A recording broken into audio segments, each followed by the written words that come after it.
Olá pessoal, hoje como pedido a gente vai falar do fundo da Hectare, o HCTR11. Vamos lá? Informações gerais sobre o fundo. O objetivo é proporcionar renda e valorização das cotas no longo prazo, investindo preponderantemente em CRIs, ou seja, é um fundo de papel. O início do fundo foi em 19 de nove de 2018, ou seja, ontem ele completou 2 anos. O gestor é a Hectare, o administrador é a Vortex. Taxa de administração 0,21% ao ano sobre o patrimônio líquido. A taxa de gestão 0,99 ao ano do patrimônio líquido, ou seja, as duas somadas dá 1,20%. E ele tem também uma taxa de performance de 10% que exceder a variação de 100% do CDI. Ou seja, eu acho a taxa de administração deles cara, principalmente porque a taxa atrelada ao CDI hoje não faz sentido. O patrimônio líquido dele é de 300 milhões, atualmente estão fazendo uma nova emissão, então vai aumentar talvez 50% aí. Número de cotistas é 18.057. Então vamos começar estudando a estratégia do fundo. A estratégia do fundo é uma parte fundamental, porque ela que vai dizer a tese do fundo. O investidor só deve entrar no fundo se ele concorda com aquela tese. Então no que o fundo da Hectare investe? Ele investe preferencialmente em multipropriedade ou em loteamento. Multipropriedade foi feita até uma lei recente para legalizar aquilo que já era feito há algum tempo no mercado e permite mais de um CPF ser registrado para o mesmo imóvel no cartório. Então, a lei é 13.777 de 2018, né? Como é que isso é vendido? O comprador, ele adquire uma fração ideal do imóvel. Isso dá direito a ele passar uma semana ou mais por ano naquele imóvel, de acordo com o valor que ele pagar. Então a gente vê que essa compra não é uma compra por necessidade de você habitar naquele local. Você está comprando por um lazer. E óbvio, na minha opinião, existe um risco maior da pessoa desistir daquele negócio, mesmo perdendo dinheiro. É diferente do você estar adquirindo um imóvel próprio. E muitas vezes isso aí é feito uma compra por impulso. Quem é mais velho como eu e já teve em Gramado entre 95 e 2001, por aí, nessa época era muito comum você ser abordado por algum vendedor querendo te vender um imóvel desse tipo. Você comprava um valor ou múltiplos desse valor, de acordo com o valor pago, te dava direito a passar semanas em um determinado local lá em Gramado. Esse tipo de venda, a pessoa te abre um champanhe, te leva para passear de limousine pela cidade, tem um tour por lá, então existe um gasto até grande na campanha publicitária. Mas assim, passada essa compra aí, a pessoa pode se arrepender. Então existe um risco maior. Por que o fundo investe nessa multipropriedade, né? O que ele tem de interessante? O interessante é o seguinte: você está vendendo o mesmo imóvel, né, e vamos dizer que o metro quadrado dele lá custa X, mas você vendendo frações ideais, pouquinho a pouquinho, para várias pessoas, no final das contas você consegue um valor bem superior por metro quadrado do que você vendesse para uma única pessoa. Então, esse é o interesse na multipropriedade. E loteamento é aquilo que a gente já conhece: pegar um terreno grande, dividir em lotes e vender. Então, o fundo ele trabalha com crédito pulverizado, porque vende para vários CPFs. Outra estratégia do fundo é a diversificação geográfica, ele investe em vários locais do país. Uma das características também é distribuir praticamente todo o resultado que obtém, a gente vai ver isso aqui mais à frente.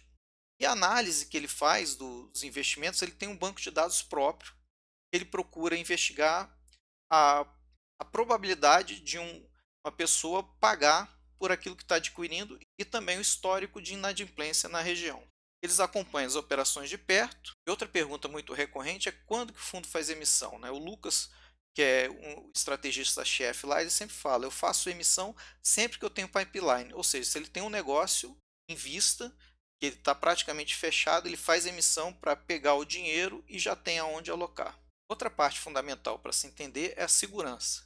Primeiro, eles trabalham com uma razão de garantia alta, também é chamado de excesso de fluxo, né? O que é isso? Então vamos supor que você deu um empréstimo para alguém e essa pessoa está recebendo de pagamento dos clientes dele 120 mil reais, mas você só precisa de 100 mil para completar 100% do seu pagamento. Então você tem uma razão de garantia de 120%, né? Ou seja, você tem 20% sobrando, que te dá uma certa margem de segurança para você emprestar dinheiro para aquele negócio. A segunda coisa que eles me falam, né, é a análise do risco histórico. O que é essa análise do risco histórico, né? Quando você vai investir num negócio, eles analisam o quanto que costuma dar de inadimplência naquilo e leva aquilo de consideração para o empréstimo. Por exemplo, vamos supor que eles estão emprestando lá para um CRI e naquela região a inadimplência é de 10% para aquele tipo de loteamento. Então eles já começam considerando que eles vão ter um 10% de inadimplência mais uma margem aí para cima para baixo de desvio padrão. Então isso já está incluso quando eles fecham o negócio. Outra segurança é que eles fazem uma mescla entre as séries subordinadas, mezaninas e seniores. E assim eles tentam equilibrar o pagamento, né?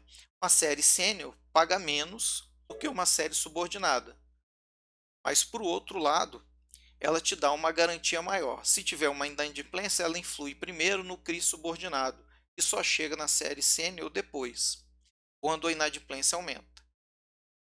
Outra segurança que eles têm, eles exigem um fundo de reserva de no mínimo 2 meses.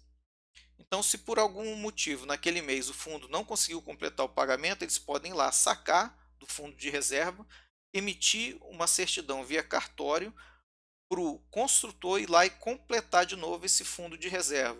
E por último, das garantias que ele tem é a alienação fiduciária. Então, se tudo der errado, eles tomam conta do imóvel apenas através de uma certidão de cartório, mostrando que os pagamentos não foram realizados, o imóvel é passado para a sociedade de propósito específico que eles possuem e é feito um leilão. Normalmente o imóvel é dado com uma garantia muito maior do que a dívida. Então você pode, no leilão, receber propostas inferiores ao valor daquele imóvel e mesmo assim quitar 100% da dívida que tinha. Então, entendida a segurança, vamos para o próximo tópico. Alocação do fundo. Então, o fundo tem hoje praticamente 90% alocado em CRI e 10% em caixa. Se a gente for olhar a distribuição dele pelas estratégias, a gente vai ver que o multipropriedade tem 61,1% de alocação, loteamento 28,3%, incorporação só 0,1% e em caixa está com 10,6%. Observando agora a alocação por indexador, a gente vai ver que ele tem 45,1% em GPM e 44,2% em PCA. Em NPC só 0,1%, que é a incorporação que eles têm, né? E o 10,6% ali é o valor que ele tem em caixa.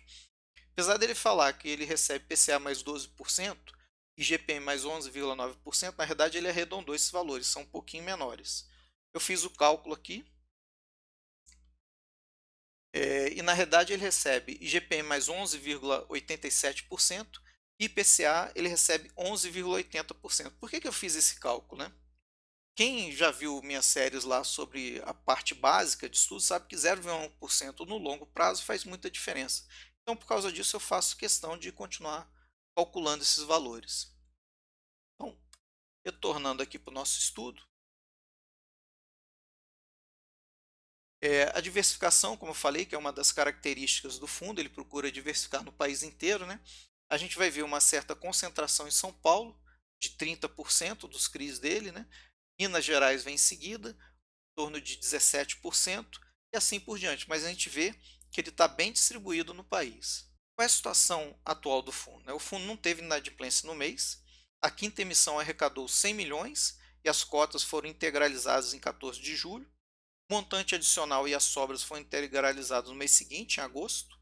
Em 20 de julho, né, houve a amortização total do CRI da Saraiva Resende Sênior, né, que já estava previsto. Né, e isso é um dos motivos dele ter os resultados recebidos um pouco discrepante. Apesar de todos os CRIs dele ser mensal, se um CRI resolver amortizar antecipadamente, eles vão ter essa discrepância. Além disso, como eles receberam esses 100 milhões da quinta emissão, em maio e abril eles não tinham todo esse dinheiro alocado. Então isso também causa esses sobressaltos que a gente vai ver nos resultados do fundo. Então, se a gente olhar a distribuição, a primeira característica que eu quero que vocês percebam é que ele distribui tudo que recebe. Essa é uma característica do fundo. Então, se a gente olhar lá em fevereiro, ele recebeu 2 milhões e 60 mil, distribuiu 2 milhões e 60 mil, que deu 1,92 por cota. Em março, ele recebeu 1 milhão e 532 mil, distribuiu essa mesma quantidade, 1 milhão e 532 mil, deu 1,43 reais por cota. Em abril, ele recebeu 1 milhão e 814 mil e distribuiu essa mesma quantidade, e deu menos, 0,94 por cota. Por quê? Porque tinham mais cota agora, que eles tinham feito essa emissão. Então, se a gente olhar todos os meses, vocês vão ver que eles têm distribuído tudo que têm recebido. Então é um fundo que vocês têm que observar essa parte, que para calcular o preço justo, vocês têm que somar o resultado de um ano inteiro para saber quanto de média ele está pagando de dividendo, não se basear no último mês, porque esses valores são bastante discrepantes.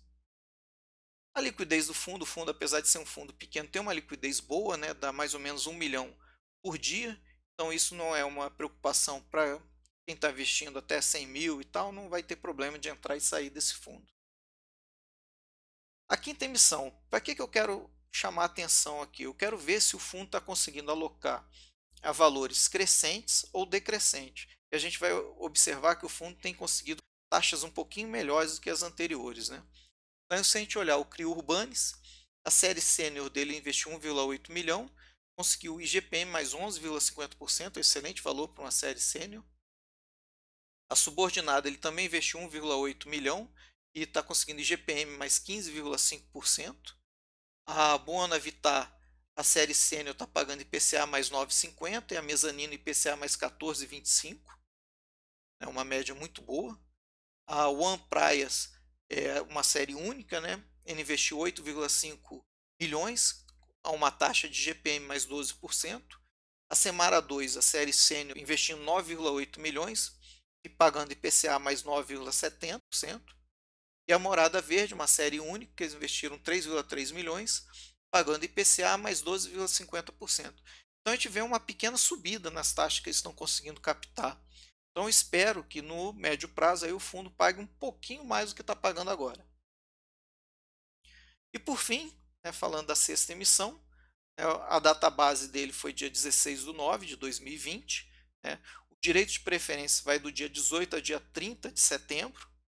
O direito de sobras vai ser do dia 5 a 8 de outubro. O preço que eles estão pedindo é R$ 116,69, que é o valor patrimonial. Repare que eles não estão cobrando aqui a taxa de custo que você vai ter na emissão, o fundo vai arcar com isso, que eu acho ruim, acho sempre melhor estar no preço. O fator de proporção 0,38, então você vai conseguir adquirir 38% a mais em relação ao número de cotas que você tem. Como é que funciona isso? Você vai multiplicar o número de cotas que você tinha no fechamento do dia 16 de setembro por esse fator. Então, por exemplo, se você tem 10 cotas, você vai comprar 3, é só a parte inteira. Se você tem 100 cotas, você vai comprar 38. Se você tem 1000 cotas, você vai comprar 384. Tá? Então, pegue apenas o valor inteiro dessa multiplicação. Então, o montante que eles vão emitir vai ser de até 125 milhões, e sendo que se tiver cota adicional, vai até 25 milhões. Então, totalizando no máximo 150 milhões de emissão. A oferta é pela ICVM 476, né, uma oferta restrita, mas com o direito de preferência dos investidores antigos preservado. Então não haverá oferta pública, nem direito de negociar as cotas. Né? Então, era isso que eu queria mostrar da Hectare para vocês. Por hoje, a gente fica por aqui. Aquele abraço.